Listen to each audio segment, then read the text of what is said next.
तो अपनी जान रख दी थी तुम्हारी हथेली पर और तुमने इसे मेहंदी से बदल दिया। अरे अगर धड़कनें ही छीनी थी तो इस पत्थर को दिल क्यों दिया? धोखा दिया है तुमने मुझे।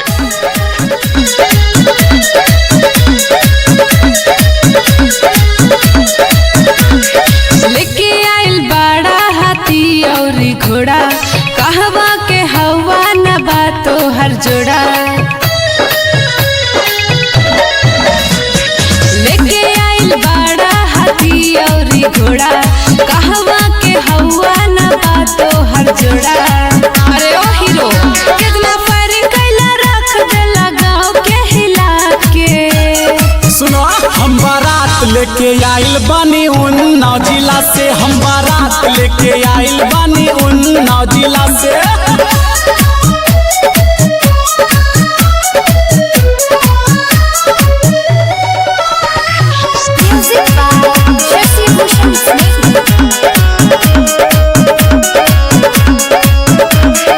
सारा रंगदार के हाथे हथियार बा, फायरिंग से गौरा गौरा करत दुआर बा।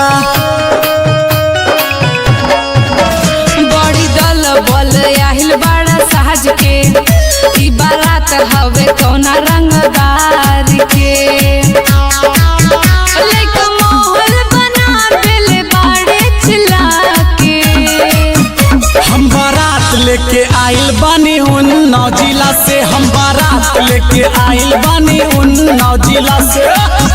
हमें तो अपनों ने लूटा, गैरों में कहा दम था।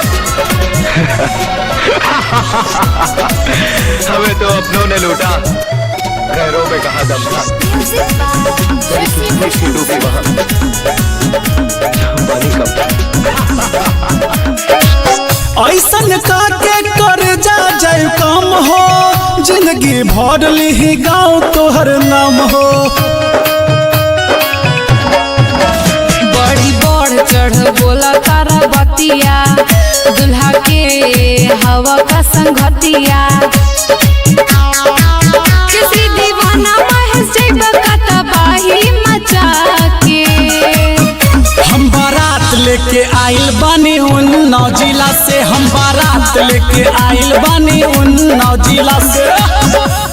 उसी खून में बहते हुए तेरे नमक ने मुझे रोक रखा है, वरना नैना की खातिर मैं यहाँ लाशों के ढेर बिछा देता।